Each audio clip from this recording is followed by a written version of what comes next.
आज की ये वीडियो जो है आपके लिए काफी ज्यादा इंपॉर्टेंट और इंफॉर्मेटिव होने वाली है। अगर आप जो है एल&टी फाइनेंशियल सर्विस में काम करते हो और आपकी जो है काफी ज्यादा फाइल रिजेक्ट हो जाती है और आपको जो है कोई भी रीजन इसका पता नहीं चल पाता है कि किस कारण से रिजेक्ट हुई है, तो इस वीडियो को आप स्टार्टिंग से लेकर एंड तक देखते रहिए, क्योंकि आज की इस वीडियो में आपको मैं बताने वाला हूं कि एल&टी फाइनेंशियल सर्विस में जो कस्टमर के लोन डिसबर्स कराते टाइम पर इतनी सारी जो फाइल रिजेक्ट हो जाती है तो उनका एक्चुअल रीजन क्या है। जब आपको जो है ये सारे एक्चुअल रीजन पता चल जाएंगे कि एड्रेस प्रूफ पे जो है इस कारण से फाइल रिजेक्ट होती है, ई मैंडेट पे जो है इतने सारे रीजंस होते हैं इस कारण से फाइल रिजेक्ट हो जाती है और जो है इस कारण से रिजेक्ट के चांस होते हैं, मैं सारे रीजन आज की इस वीडियो में जो है बताने वाला हूं। जब आपको ये सारे रीजन पता चल जाएंगे तो आप जो है इन पे ध्यान रखोगे और अगर रिजेक्ट भी होती है तो आपको पता रहेगा कि जो है इस कारण से हो सके फाइल रिजेक्ट हुई हो, और अगर आपको पता होगा तो आप उस चीज को ठीक भी करा सकते हो। अगर कस्टमर के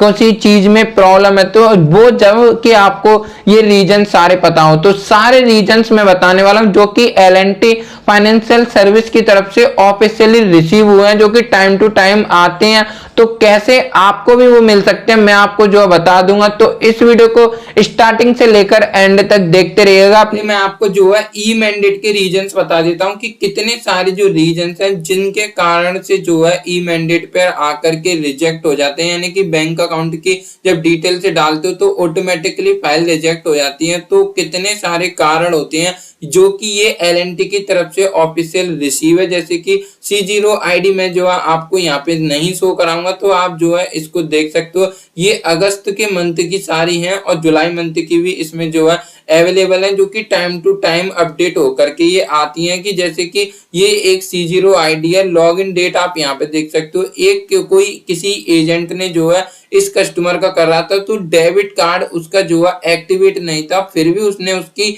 डिटेल्स डाली तो जो है उसका जो लोन है वो रिजेक्ट हो गया। तो आपको जब प्रोसेस कर रहे हो कस्टमर का तो डेबिट कार्ड उसका एक्टिवेट होना चाहिए, प्रॉपर जो है पिन उसका बना हुआ होना चाहिए और उससे जो है पैसे विड्रॉ हो रहे हो। ये नहीं हो कि कस्टमर ने जो उस पर कोई लिमिट लगा दी हो, तो ऐसा जो है कुछ भी नहीं होना चाहिए। नॉट हैविंग IB अकाउंट, यानी कि एक रीजन ये भी है कि जो है नेट बैंकिंग फैसिलिटी ना अवेलेबल होने की वजह से इस अकाउंट पे जो है बहुत सी बैंक है जो कि सिर्फ नेट बैंकिंग से ही ई मैंडेट को एक्सेप्ट करती हैं। अगर वो आपने ऑन नहीं कर रखी है कस्टमर के उस पे तो भी जो है ई मैंडेट रिजेक्ट हो जाता है। और बहुत केसों में कस्टमर जो है अकाउंट को यूज नहीं कर रहा, फिर भी आप जो है अगर उनके उसी अकाउंट को जो है उसमें लगाओगे तो जो है उसकी KYC कंप्लीटेड नहीं है तो वो प्रोसेस आगे नहीं बढ़ेगा, बाइट हो जाएगा। जैसे ही आप जो अकाउंट की डिटेल्स डाल के आगे प्रोसीड करोगे तो आपको जो है कस्टमर की KYC अकाउंट की पहले कंप्लीट करानी है और डेबिट कार्ड उसका अच्छे तरीके से यूज कराना है। और कौन कौन सी जो बैंक है ATM कार्ड और नेट बैंकिंग के थ्रू अवेलेबल करते हैं, यानी कि जो है ई मैंडेट को एक्सेप्ट करती हैं, इसकी जो लिस्ट है मैं आपको टेलीग्राम पर और अपने व्हाट्सएप ग्रुप पे जो है प्रोवाइड करा दूंगा, तो उसको आपको ज्वाइन कर लेना है, जिसका लिंक आपको नीचे वीडियो के डिस्क्रिप्शन में जो है या वो बैंक की साइट से आती है, ना कि एल&टी फाइनेंस की तरफ से। जैसे कि ये वाला एक रीजन आप जो यहाँ पे देख सकते हो, mandate registration failed, please contact your home branch, यानी कि ये जो है बैंक की तरफ से प्रॉब्लम है। कुछ केसों में क्या होता है कि बैंक भी जो है फुल फैसिलिटी अकाउंट पे जो है नहीं करती है, मैंडेट को जो है अनेबल नहीं करती हैं, जिससे कि क्या होता है ई मैंडेट फिर आप जो है सेटअप नहीं कर सकते हो। और आपके पास ये अधिकार भी होता है कि कभी आप जो है कोई मैंडेट सेटअप कराओ, मान लो आपने कोई भी जो SIP कराई और आप चाहते हो बाद में कि जो है इसको मैं रोकना चाहूँ, तो आप बैंक में जाकर के एक फॉर्म फिलअप करके मैंडेट को रोक सकते हो। इसीलिए जो है आपके पास ये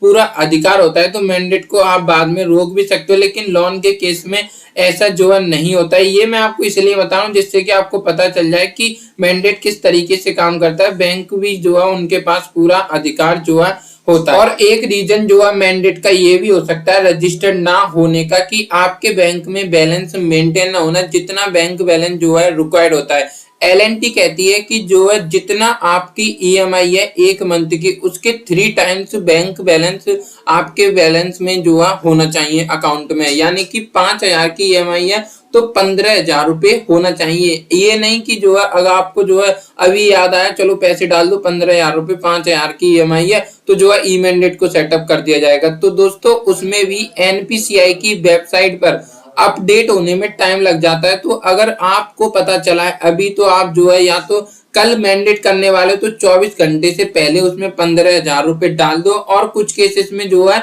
मान लो 1,000 रुपए भी है ना तो भी हो जाता है, क्योंकि 260 रुपए कटते हैं मात्र मैंडेट के जब जो है ये रजिस्ट्रेशन किया जाता है। तो बैंक बैलेंस मेंटेन ना होने के कारण भी ये जो है रिजेक्ट हो सकता है। तो आप 3 महीने की ईएमआई रखो, बाद में उस पैसे को जो है निकाल सकते हो। इसका कोई भी जो है बाद में कटने वगैरह का कोई डर नहीं रहता है। और डेबिट कार्ड अगर कार्ड ब्लॉक है तो भी ई मैंडेट को आगे प्रोसीड नहीं किया जाता है। तो ये भी एक रीजन है। और जो है यहाँ पे मेंटेन रिक्वायर्ड बैलेंस फिर से आ चुका है, नॉट हैविंग अकाउंट फिर से आ चुका है, और यहाँ पे जो फिर से वही रीजन जो आ चुका है। और दोस्तों किसी किसी केस में जो है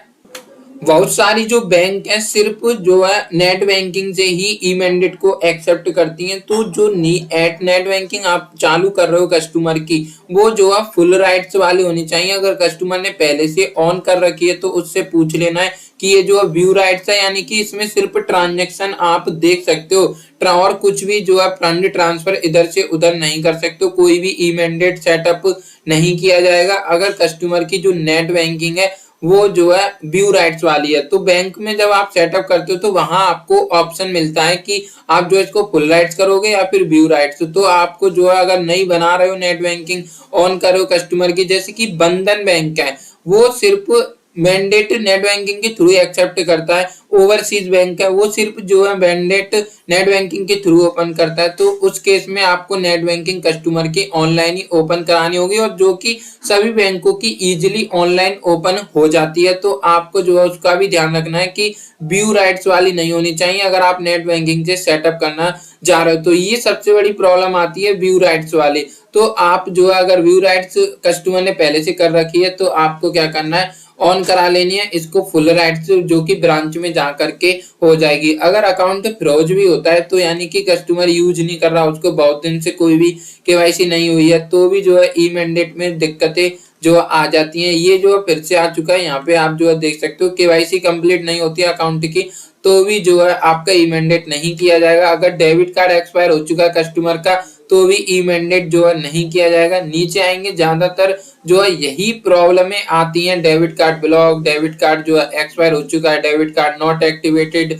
नीचे आके जो है सारे रीजन जो है देख सकते हैं। No account not in regular status, customer जो है उसको यूज नहीं कर रहा रेगुलर, तो उसका भी जो है यहाँ पे नहीं किया जाता। अकाउंट को ऑपरेटिव नहीं किया जा रहा कस्टमर के द्वारा तो भी नहीं किया जाएगा। यानी कि पूरी की पूरी उसमें फैसिलिटी ऑन होनी चाहिए और अच्छे तरीके से वो प्रॉपर उसमें पैसे फंड वगैरह ट्रांसफर हो रहा हो, तभी आपको उसमें से करना। नहीं तो आप नया अकाउंट ओपन करा के भी इंडियन बैंक का सबसे बेस्ट जो है चलता है और 2 से 3 घंटे में उसमें पैसे जो है आ जाते हैं। यहाँ पे देख सकते हो सभी जो है ज्यादातर सेम रीजन आपको जो है शो हो रहे हैं। ई मैंडेट के रीजन आप जो है यहाँ पे आके देख सकते हो। ये वाला जो है मैं आपको प्रोवाइड करा दूंगा व्हाट्सएप ग्रुप पे और टेलीग्राम चैनल पे, और वैसे ये रेगुलर आता रहता है। अगर आप रूलर्स के थ्रू करते हो तो आप मुझसे जो अपनी ईमेल आईडी सेंड करके मैं आपको ईमेल आईडी पे टाइम टू टाइम रू रैपर और एक डंब आता है वो भी आपको जो है मिल जाया करेगा। अब दोस्तों जो है एड्रेस प्रूफ का जान लेते हैं कि एड्रेस प्रूफ पर आकर के क्यों रिजेक्ट होती है। तो दोस्तों एक रीजन वहां पे एक और होता है कि जो है वहां पे सिविल फिर से ट्रैक हो जाता है, तो सिविल की वजह से भी कभी कभी वहां पे रिजेक्ट हो जाती है। लेकिन मोस्ट ऑफ द चांस जो है वहां सिविल नहीं होता है, और भी बहुत सारे रीजंस होते हैं। जैसे कि आप यहाँ पे देख सकते हो ये जो है किसी और के हैं, लेकिन इनसे आइडिया मिल जाएगा आपको कि जो है क्या मिस्टेक हमको जो है नहीं करनी है। तो पहले तो मैं आपको एक और बता देता हूँ कि जब आप वोटर कार्ड अपलोड कर रहे हो तो जो वोटर कार्ड में आपका पिन कोड अवेलेबल है, जो एड्रेस अवेलेबल है, वही पूरा की पूरा आपको मेंशन करना है। यानी कि एड्रेस लाइन 1, एड्रेस लाइन 2 और आपसे जो पिन कोड मांगा जाता है वो आपको डालना है। और एड्रेस लाइन में वोटर कार्ड का थोड़ा सा जो पार्ट है वो आपको डाल देना है और थोड़ा पार्ट बचा हुआ एड्रेस आपको जो है एड्रेस लाइन 2 में डाल देना। और जो पिन कोड अवेलेबल है आपके एड्रेस प्रूफ में, जरूरी नहीं है कि voter card, you driving license और जो रेंट एग्रीमेंट जो भी आप प्रूफ लगा रहे हो या कस्टमर लगा रहा है, तो जो है पूरा वही एड्रेस आपको एंटर करना है जो आपके एड्रेस प्रूफ में है। कोई भी आपको जो है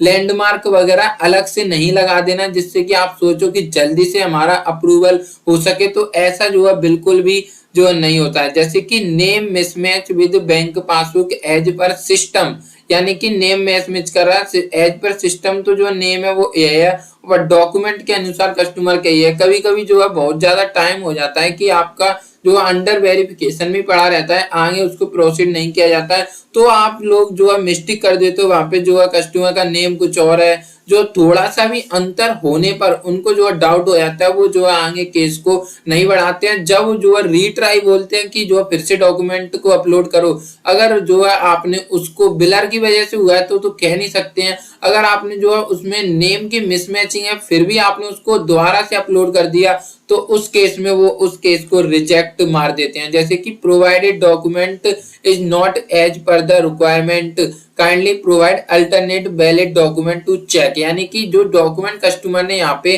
प्रोवाइड कराया था जो कि बिल्कुल भी रिक्वायरमेंट नहीं था जिस प्रकार से उनको चाहिए था, यानी वोटर कार्ड, ड्राइविंग लाइसेंस, ये जो है काफी ज्यादा फास्ट, पासपोर्ट है, इनसे काफी ज्यादा फास्ट केस जो है प्रोसीड होता है क्योंकि इनको ऑनलाइनली वेरीफाई भी किया जा सकता है, अच्छे तरीके से चेक भी किया जा सकता है, तो इसी वजह से इनको जो है फास्ट माना जाता है और इनको इजीली तरीके से अपडेट भी नहीं किया जा सकता है। और जो पिन कोड आप डाल रहे हो उसी पिन कोड पे आपका वोटर कार्ड या फिर जो है एड्रेस प्रूफ आपका, जैसे कि यहाँ पे देख सकते हो एक एजेंट ने जो है इलेक्ट्रिसिटी बिल लगाया सिस्टम के अनुसार जो आ रहा है दर्शन दिनेश कदम से, और जो है मतलब कि जो उसका कस्टमर का नेम था सिस्टम के अनुसार सारा, लेकिन जो एड्रेस प्रूफ लगाया इलेक्ट्रिसिटी बिल उसमें जो है दिनेश किशन कदम, यानी कि नेम की मिसमैचिंग हो रही है तो भी आपका केस आगे प्रोसीड नहीं किया जाएगा, डॉक्यूमेंट अंडर वेरिफिकेशन में जो है वो पड़ा रहेगा। वो आप यहाँ पे देख सकते हो, name mismatch with electricity bill as per system Usha Kumari as per, तो आप देख सकते हो आपको जो है उसी के नेम से यहाँ पे प्रूफ लगाना है जिस कस्टमर के नेम पे जो है लोन हो रहा है, किसी और के पे नहीं चलेगा, वही प्रूफ चाहिए होता है, चाहे फिर आपको कैसे भी जो है बनाना पड़े, वो आप जो है देख सकते हो। Not acceptable current address proof required valid documents and required OVD document, यानी कि अच्छे तरीके से डॉक्यूमेंट को आपको अपलोड करना है। नीचे आएंगे तो सारी आप जो है यहाँ पे देख सकते हो किस किस कारण की वजह से जो है रिजेक्ट हुई है, ये सारी लिस्ट है ना, मैं जो है आपको अपने टेलीग्राम पे और व्हाट्सएप ग्रुप पे प्रोवाइड करा दूंगा, तो आप रीड कर लेना इसको और आपको जो है अच्छे तरीके से समझ आ जाएगा कि किन किन कारणों से जो है रिजेक्ट होती है और कहाँ कहाँ हमको जो है ध्यान रखना होता है, किस तरीके से जेरॉक्स को आपको अपलोड नहीं करना है, सारा काम जो है ओरिजिनल तरीके से आपको करना होता है। ये सारा की सारा काम जो है बिल्कुल प्रोफेशनल तरीके से आपको जो है करना होता है। Document not verify at our and kindly provide other document, यानी कि जो डॉक्यूमेंट आप मांगा जा रहा है वही लगाना है आपको, कोई अदर डॉक्यूमेंट जो है नहीं लगाना है। अगर आप जो है रेंट एग्रीमेंट लगा रहे हो तो उस केस में आपको रेंट एग्रीमेंट के सारे पेज वहां पर जो है अपलोड करने, जो कि पीडीएफ बना के आप अपलोड कर सकते हो विद वैलिड यूटिलिटी बिल के साथ आपको जो है अपलोड करने होते हैं। और एक मैं बता देता हूँ, जैसे कि मोबाइल पोस्टपेड बिल भी जो है इसमें लग जाता है एज पर एड्रेस प्रूफ। तो दोस्तों जब आप कोई भी एड्रेस प्रूफ इसमें लगा रहे हो तो उस पर ये मेंशन करो कि जो है डेट उस पर हाल की ना डली हो। मान लो कि अगर आप पेटीएम पोस्टपेड या फिर जो है बिल वाली, और आपको जो डॉक्यूमेंट है ना एकदम क्लियर और ओरिजिनल अपलोड करना है। और दोस्तों ये बहुत सारे, अगर मैंने आपको एक एक करके सबको बताया तो जो है ये वीडियो काफी ज्यादा लंबी हो जाएगी, इसको मैं आपको वीडियो चैनल पे प्रोवाइड करा दूंगा, वहां पे जो है व्हाट्सएप ग्रुप पे और टेलीग्राम पे, तो वहां से डाउनलोड करके आप इसको रीड कर सकते हो कि लोगों को कहाँ कहाँ पे कैसे कैसे प्रॉब्लम आती है, जिससे कि आपको एक आइडिया लग जाएगा। इसी प्रकार ई मैंडेट का मैंने आपको बता दिया है कि इन चीजों को तो जरूर से आपको ध्यान रखना है। लिस्ट में आपको प्रोवाइड करा दूंगा कौन सी बैंक एटीएम के थ्रू जो है मैंडेट एक्सेप्ट करती है और कौन सी बैंक नेट बैंकिंग और कौन सी बैंक है जो कि दोनों के साथ एक्सेप्ट करती है, उसकी लिस्ट आपको मिल जाएगी।